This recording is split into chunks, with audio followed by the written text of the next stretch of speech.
Bonjour à tous, j'espère que vous allez bien. Je prends enfin le temps de filmer aujourd'hui pour répondre à ma dernière vidéo et à vos commentaires sous ma dernière vidéo. Merci beaucoup pour toute votre participation en commentaire, ça m'a fait trop plaisir. Je trouve que ça rend l'échange beaucoup plus humain et interactif que juste moi qui parle et vous qui regardez en silence. Je sais pas si vous aimez participer en commentaire. Bref, j'ai 1 heure devant moi pour filmer cette vidéo parce qu'après il faut que je parte en cours. D'où le fait que j'ai encore les cheveux mouillés, c'est pas grave, on est entre nous. Je vais rapidement revenir sur les différents points qui ont été soulevés dans ma dernière vidéo, sur lesquels j'ai un peu changé d'avis. Pas radicalement, mais ma réflexion a évolué quand même. Pour ce faire, j'ai sélectionné quelques commentaires que j'ai parfois tronqués, etc. sans dénaturer le propos. Enfin, j'ai essayé pour pouvoir revenir dessus facilement et pour que cette vidéo ne dure pas 1 heure. En gros, dans la dernière vidéo, je disais, je doute beaucoup quant à l'avenir de ma chaîne, je sais plus trop quoi faire parce que j'ai l'impression que j'expose trop de choses intimes dans mes vidéos. Je pense pas vouloir me professionnaliser sur YouTube parce que ça voudrait dire faire des partenariats et pousser à la consommation et c'est pas ce que je veux faire. Donc si juste je parle de ma vie, est-ce que c'est pas juste narcissique? Quelle est l'utilité de mes vidéos? Je ne sais pas. En plus, je commence à avoir beaucoup d'abonnés, donc ça entraîne une certaine responsabilité et une certaine notoriété qui me plaît pas nécessairement. Voilà un peu tous les sujets que j'avais soulevés. Donc face à ces remarques, beaucoup de vos commentaires revenaient sur mon plaisir à faire des vidéos. Par exemple, quelqu'un nous dit: arrêtez de vous tourmenter et de vous poser 1000 questions, Margot, vous faites des vidéos car vous adorez ça, vous le dites ici. Il me cite: ce serait dommage que vous arrêtiez, mais ce serait aussi compréhensible et respectable, quoi qu'il en soit. Gardez votre enthousiasme, votre sincérité, votre franc-parler, ne changez rien. Quelqu'un d'autre dit: coucou Margot, je me permets de donner mon avis, je trouve que tu te prends un peu trop la tête, je crois que la question la plus importante c'est est-ce que ce que tu fais te plaît? Et quelqu'un d'autre dit: coucou chère Margot, je trouve tes doutes très intéressants et ta réflexion tout à fait pertinente, tu as tout à fait raison sur la société de spectacle et de consommation, et c'est tout à ton honneur de refuser de t'inscrire là-dedans. Cependant, je dirais que c'est ok de vivre ces contradictions, tu peux intellectualiser ton rapport à YouTube comme tu le fais dans cette vidéo et continuer à poster des vidéos qui te plaisent. Pour reprendre ton exemple, ça ne paraît pas absurde de publier la vidéo sur ton déménagement et de garder d'autres moments de vie en privé, personne n'attend de toi de la pureté idéologique. Donc cette notion de plaisir, je pense qu'en effet elle est très importante puisque comme je l'ai dit, faire des vidéos c'est une passion et je ne compte pas arrêter entièrement. Je m'interroge plus à ce que je partage en privé et ce que je partage en public. Et oui, si ça me fait plaisir, ce serait bête d'arrêter. Cependant, je pense que le plaisir est quelque chose de nécessaire à la vie de tout être humain, mais que c'est pas suffisant. Oui, j'aime faire ça, mais si j'estime rationnellement, après c'est peut-être un défaut de toujours tout vouloir rationaliser, mais si j'estime qu'il n'y a pas une cause plus grande au-delà du plaisir, bah je pense que c'est pas suffisant. Enfin, je sais pas comment expliquer, mais je suis pas très hédoniste, disons. Par exemple, je suis végétarienne, alors que j'adore la viande. Mon grand-père était charcutier, c'est pour vous dire, sauf qu'au bout d'un moment, on est quand même des êtres un minimum rationnels et aussi doués de compassion.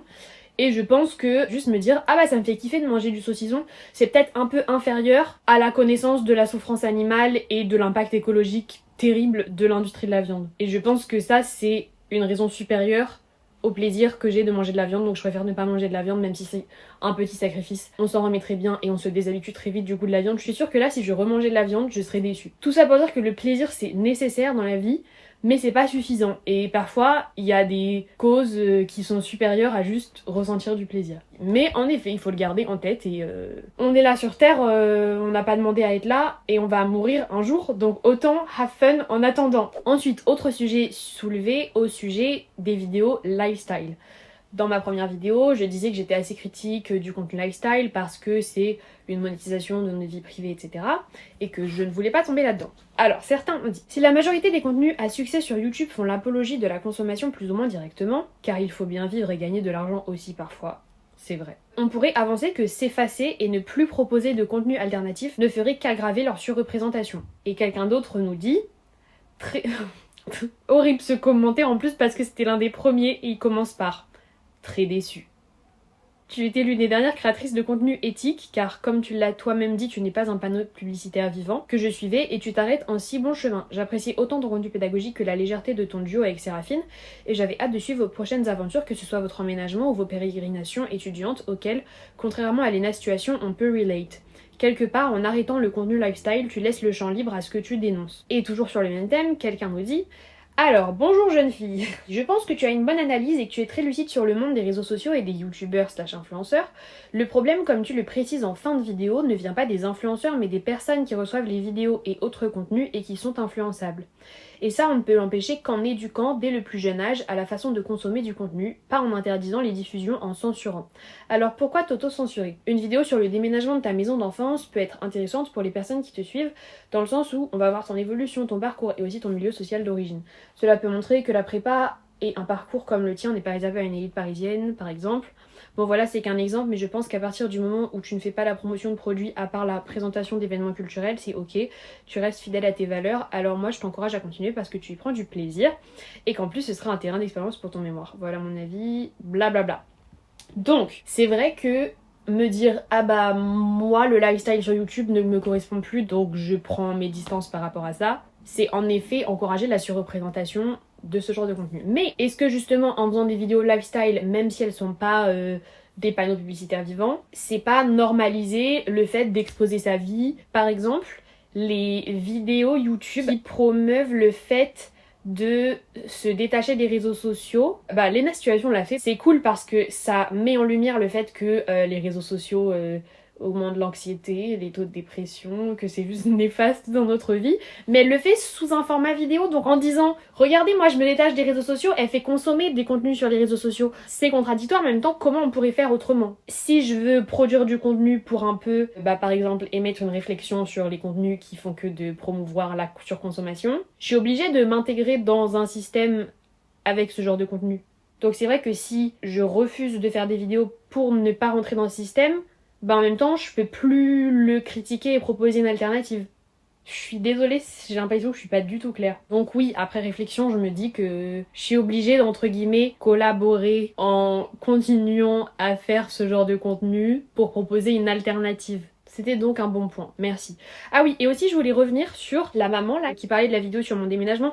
D'ailleurs pour revenir sur la vidéo sur mon déménagement, déjà je sais pas si un jour vous enverrez la couleur, mais si vous envoyez un jour la couleur, ce sera pas tout de suite parce que pour le moment je l'avais un peu montée sous format de vlog, mais je pense que cette vidéo a un potentiel que je n'ai pas encore exploité. Et ces derniers temps j'ai épluché le disque dur familial pour justement retrouver des photos de ma maison, etc. Et je vais upgrade le format de mon vlog, donc n'attendez pas la vidéo de mon déménagement parce qu'elle ne va pas sortir de sitôt si un jour elle sort. Mais donc pour revenir sur le propos de la maman qui disait cela peut montrer que la prépa et un parcours comme le tien n'est pas réservé à une élite parisienne par exemple. Je voulais juste faire une parenthèse là-dessus qui n'a pas vraiment de rapport avec le propos général de la vidéo, mais je sais pas trop ce que vous imaginez de mon milieu social. En effet, je viens pas d'une élite parisienne parce que je viens de banlieue. Après, je veux quand même rappeler que je viens d'un milieu favorisé comparé à la majorité de la population française. Oui, j'étais boursière la première année en Hippocagne, mais c'était vraiment la seule fois de ma vie. Et ça s'arrête là, donc remettons les choses en perspective quand même. Je ne veux surtout pas nourrir le mythe de la méritocratie qui n'existe pas. Fin de la parenthèse. Un autre grand thème que vous avez relevé, c'est le fait que ma chaîne relève un peu du vieux YouTube. Je suis une ancienne préfateuse d'aujourd'hui 29 ans qui a découvert ton contenu il y a quelques semaines. J'ai très vite accroché, je pense avoir vu l'entièreté de tes vidéos. Hein? Attendez, mais en fait je me suis... Waouh! En quelques semaines? Ça me rappelle le YouTube et Internet avant la monétisation, quand les gens partageaient just because. Et donc elle compare ça au blog écrit de certains cagneux lorsqu'elle était elle-même en Hippocagne, qui racontaient leurs états d'âme sans filtre. Mais ça c'est hilarant parce que j'ai déjà lu des blogs d'anciens hippocagneux. C'est un peu vraiment une pratique de journal intime, mais qui n'est plus trop intime. Ou si c'est intime parce que... En fait, qu'est-ce que l'intime? Est-ce qu'un journal est intime parce qu'il est que pour nous? Ou est-ce qu'il est intime parce qu'on y exprime des choses intérieures, même si on peut le partager? Parce que c'est vrai que les blogs des cagneux, c'était vraiment comme un journal intime, mais internet est partagé. Et moi, mes vlogs, en prépa notamment, c'était aussi comme un journal intime. Donc voilà, elle dit que c'est une bouffée d'authenticité dans cet internet désormais aseptisé. Beaucoup de personnes s'étaient réfugiées sur YouTube, etc. pour échapper à la télé avec les pubs, les émissions en formule toute faite. Peu de place pour les jeunes, de l'autocensure, dominée par les mêmes entreprises de médias. Bref, tout ce qu'on peut reprocher au YouTube d'aujourd'hui. C'est en effet une analyse très pertinente, je trouve, de l'évolution des contenus sur YouTube. Est-ce que face à la surproduction en télé, on n'a pas créé YouTube ? Et ensuite, cette production de télé s'est décalée sur YouTube et du coup, on a créé Twitch. Le fait que ce soit du live, ça recrée cette authenticité, même si ça peut être du live très construit, etc. Ça recrée un semblant d'authenticité, peut-être. Mais donc maintenant Twitch c'est tellement populaire et ça rapporte tellement d'argent, est-ce que ça va pas devenir justement surproduit comme YouTube? Et ensuite il faudra créer encore une plateforme pour retrouver ce truc d'authenticité. Et en fait juste peut-être qu'il faudrait bannir les plateformes pour qu'on se parle entre humains et qu'on soit authentique. Mais je pense pas parce qu'avec l'IA on est juste en train de s'autodétruire. Je suis hyper optimiste en ce moment, ouais. Allez, parlons de la question de l'intimité. On a quelqu'un qui nous dit « Je crois que c'est le bon moment pour dire ce que j'aime profondément dans tes vidéos. En fait, j'ai l'impression de retrouver ce moment de la vie où on a tout devant soi, nos rêves, nos aspirations, l'avenir, ce moment où toutes les possibilités sont ouvertes, quand on a plein de chemins à choisir et où on est en stress par rapport à ça. Parce qu'en fait, avoir l'avenir devant soi et plein de possibles ouverts, c'est pas hyper confortable et cool. Je me retrouve un peu en toi à ce niveau, quelque part j'ai aussi l'impression que ce moment précis de la vie exerce une certaine fascination sur moi. J'appellerais cela l'âge des interrogations non-stop sur l'avenir incertain, et je trouve ça précieux. Quelqu'un d'autre nous dit « Certes, tu fais du contenu lifestyle, mais ce n'est pas ta vie en elle-même qui m'intéresse, c'est tout ce qu'elle évoque, ces choses qui nous réunissent tous, l'amitié, les doutes, les difficultés. » Et enfin, quelqu'un fait un parallèle avec le documentaire, il y a écrit Arte, mais je pense que c'est un documentaire France TV, Sœur, qui est sorti là très récemment, peut-être que vous l'avez vu, je vous le recommande chaleureusement, qui est un documentaire réalisé par une jeune femme dont la sœur a fait une grave dépression après avoir été abusée physiquement et sexuellement lors d'un voyage en Inde. Et elle a filmé la reconstruction de sa sœur. Et donc c'est hyper intime. Déjà on voit la relation des deux sœurs, et puis ça parle de la dépression, de la santé mentale. C'est très dur hein, comme documentaire. J'ai pleuré de la 4e minute à l'avant-dernière. Et ce genre de documentaire permet de montrer des solutions ou du moins de partager un témoignage qui peut toucher et raisonner et aider des personnes. Je sais pas si vous allez être d'accord avec ce que j'avance ici, mais je pense qu'il faudrait distinguer la notion d'intimité à la notion de vie privée. Et j'ai l'impression que dans ma vidéo précédente, j'assimilais trop les deux. Évidemment, les deux notions sont liées, mais elles sont pas synonymes. Parce que, comme vous êtes beaucoup à le relever, l'intimité a quelque chose d'universel. Et c'est ce que disait la célèbre philosophe Zhao de Sagazan dans une interview, qui disait que ses chansons étaient très intimes parce que c'est dans l'intime qu'on trouve l'universel. Et c'est vrai que tous vos retours sur l'utilité de mes vidéos, qui sont intimes et qui présentent rien d'intéressant mais juste les pensées d'un être humain, portent là-dessus, sur le fait qu'on peut relate, parce qu'en fait ce que je raconte, oui c'est mon point de vue singulier sur le monde, mais c'est d'abord le point de vue d'un humain qui vit des choses que tous les autres humains vivent. Moi j'adore l'intimité, je trouve que dans l'intime on peut trouver l'universel et c'est ce que je cherche à faire dans mes chansons. C'est quand je regarde le problème de mon ami ou le mien, essayer de le rendre... parce qu'on a un peu tous les mêmes problèmes et tous les mêmes travers et tous les mêmes... comme je dis, on est tous de Traviole, donc autant le dire et en faire des chansons. Donc toute cette réflexion entre la différence entre l'intime qui est universel et la vie privée qui est personnelle, même si les deux sont liés, on s'entend, m'a fait réfléchir donc à la suite de mon contenu. Dans la vidéo précédente, je disais que les moments de vie étaient l'un des formats les plus intimes que j'avais. Et en fait, je suis plus d'accord avec ce que j'ai dit. J'ai changé d'avis. Justement, les moments de vie sont pas nécessairement intimes, ils relèvent plus de la vie privée et c'est peut-être pour ça que je veux plus les partager en public.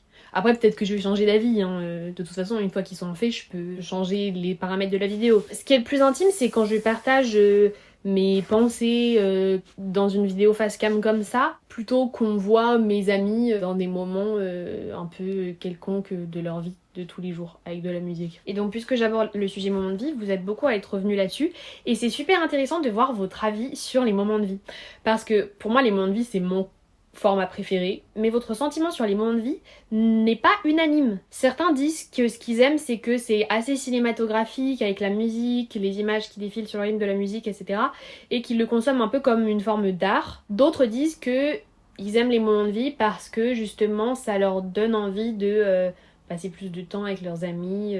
Comme c'est beau, ça donne envie de faire ça dans sa vie personnelle. Quelqu'un d'autre soulève la question de est-ce que justement en consommant des vlogs ou par exemple les moments de vie, on passe pas moins de temps à vivre sa propre vie?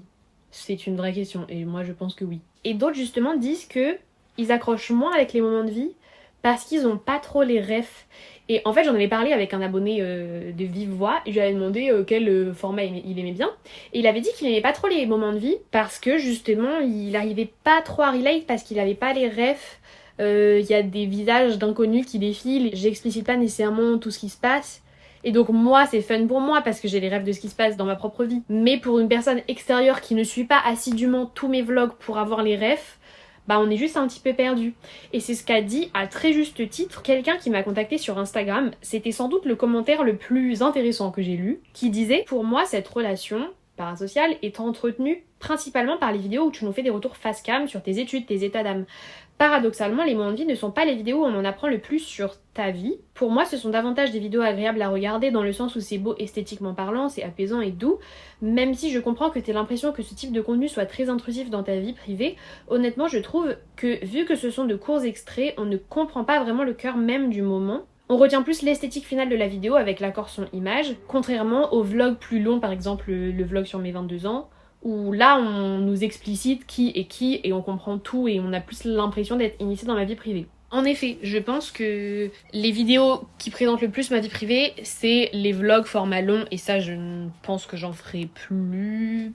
Ou alors ce serait des vlogs d'études à la limite, mais plus des vlogs privés comme j'ai fait. Quand elle a dit ça, je me suis dit, ah c'est vrai qu'en fait, les moments de vie, on comprend pas nécessairement ce qui se passe, donc est-ce que j'expose tant ma vie privée? Est-ce que je peux pas continuer à les poster? Mais je crois pas. C'est quand même montrer mon quotidien sur YouTube, et je sais pas si j'ai encore envie de ça. Pour le reste de mon contenu, vous êtes beaucoup à dire que vous êtes intéressé par Sciences Po. Donc je vais vous faire du contenu sur Sciences Po. J'ai beaucoup de choses à dire sur Sciences Po. Dernier sujet. Vous êtes beaucoup à me dire que ce que vous aimez dans mes vidéos, c'est mes réflexions sur la vie en général ou sur certains sujets. Je vous cite et ensuite je réagis. J'ai pas l'impression de perdre mon temps en te regardant car tu inspires à la réflexion, à la culture et à l'action d'aller chercher une forme de connaissance. Nombre de fois, je suis allée sur YouTube, j'ai vu ta vidéo et j'ai eu envie de lire après ou d'avancer sur une activité plus enrichissante au lieu de continuer à regarder un divertissement de plus en plus vide. Mais waouh, bah j'en suis ravie, merci. Quelqu'un d'autre, ah ça c'était le meilleur commentaire, qui dit: je suis une goutte d'eau dans l'océan mais j'aimerais partager ce que toi et ton contenu m'ont apporté. Pour mettre un peu de contexte, je suis un homme de 21 ans, étudiant en mathématiques qui a fait une prépa scientifique. Je t'ai probablement découvert par hasard grâce à l'algorithme YouTube et surtout je t'ai découverte a posteriori de ma prépa. Je n'ai jamais consommé ton contenu comme du divertissement, mais bien comme un contenu sociologique. J'espère que le terme est approprié. Pourquoi sociologique? J'ai grandi en banlieue parisienne, dans un milieu très masculin et assez pauvre culturellement. Toutes les problématiques liées aux discriminations de genre, de relations amicales/amoureuses et tout ce qui touche de près ou de loin à ça n'ont presque pas fait partie de mon éducation. Ce que je vois à travers ton contenu et aussi ta personne, c'est une ouverture sur un monde que je n'ai jamais pu vivre et rarement observer. Tu as été une opportunité de prendre du recul sur ma compréhension et ma construction du monde avec lequel j'interagis tous les jours en me montrant des choses que je n'étais pas censée voir. Et cette prise de recul, elle a un impact concret pour ne citer que ça, mon ouverture puis mon adhésion au féminisme, ce qui n'était pas gagné étant donné mon éducation, sont nées autour de ces expériences, donc je considère que tu as une part non négligeable de responsabilité et c'est tout à ton honneur. Mes meilleurs commentaires ever. En plus là je suis dans ma grosse période féministe à fond, je suis en train de regarder ce que je suis en train de lire. Un gros livre de Kate Millett qui est une féministe assez radicale. Il me semble qu'elle a dû l'écrire dans les années 70. Bref, je suis ravie, écoute, si j'ai pu apporter ma pierre à l'édifice dans l'élaboration d'une culture féministe, j'en suis absolument flattée. Quelqu'un d'autre dit également: je pense que vu ton parcours, tu pourrais peut-être aimer faire des vidéos essais sur des sujets de société ou des sujets culturels. En fait, j'aimerais beaucoup faire ça. Mais pour le moment, je m'en sens tellement pas légitime. Il n'y a aucun monde où un jour je me dis: ah, là, je m'y connais assez sur ce sujet pour m'exprimer dessus en vidéo. Parce que je suis trop perfectionniste, j'ai trop peur de dire des bêtises et de faire des erreurs, même si elles sont minimes, et de propager des fausses informations. C'est vrai que ça m'épate les gens qui, sans formation particulière, se sentent légitimes de faire une vidéo sur un sujet précis. Alors que quand je parle de moi-même, j'ai pas peur de me tromper parce que c'est ma propre vie et il y a personne de plus légitime que moi pour parler de moi. Après, il faudrait peut-être juste que j'essaie de me détacher de mon perfectionnisme et de me dire peut-être que oui, c'est pas grave, ce sera pas parfait et je dirai peut-être quelques erreurs, mais c'est pas dramatique sur le fond. Mais il y a plusieurs cours à Sciences Po que je trouve vraiment très intéressants, sur lesquels j'aimerais faire des vidéos. Juste, il faudrait que je vois avec mes profs si c'est ok de leur côté parce que je dévoilerai un peu le contenu de leurs cours et ça reste leur propriété intellectuelle. Mais comme ce sont des chercheurs et que leur objectif dans la vie c'est quand même que leurs recherches servent à quelque chose, je pense pas qu'ils soient totalement contre le fait que je vulgarise légèrement leurs propos pour informer les gens sur certains sujets. Donc, pour terminer, voilà ce que j'ai décidé pour le moment. Peut-être que ça va évoluer, les choses ne sont pas gravées dans le marbre, mais les vlogs et les moments de vie, je les partagerai plus en public. D'ailleurs, j'en profite, si vous êtes un ami qui me regardait et que vous voulez faire partie de la sphère privée qui regarde vlog et moments de vie, envoyez-moi un message avec votre mail et je vais faire une espèce de newsletter avec les mails de tous mes amis / connaissances. Donc ça sera en privé. Ensuite, je vais faire du contenu sur Sciences Po, ça vous intéresse. En réalité, j'en ai déjà filmé, hein. J'ai déjà filmé un petit peu ma rentrée, etc. Je vais continuer les recommandations culturelles. J'ai énormément de choses à recommander parce que je prends des notes au fur et à mesure, mais il faut que je travaille davantage dessus. Peut-être que ça sortira en décembre. Oui. Et ensuite, pour les vidéos essais, pour le moment, je m'en sens pas trop capable. Enfin, essais, réflexions, etc. On verra si je le fais peut-être via les updates de Sciences Po. Mais pour le moment, on va s'en tenir à documentation de Sciences Po. Et donc un peu de ma vie, parce que je vous fais quand même des updates de ma vie, mais c'est pas pour ça non plus que je vais documenter toute une soirée chez moi, quoi. J'espère que tout ce que je vous ai dit a été clair, que ça vous convient. N'hésitez pas à réagir en commentaire. C'est très appréciable quand l'échange n'est pas qu'unilatéral. Sur ce, je vous laisse parce qu'il est 16h29 et en théorie, je suis censée partir à 16h30 pour être à mon cours à 17h. J'ai peu d'espoir d'être à l'heure. Bon après-midi, bonne nuit, bonne journée. À très bientôt.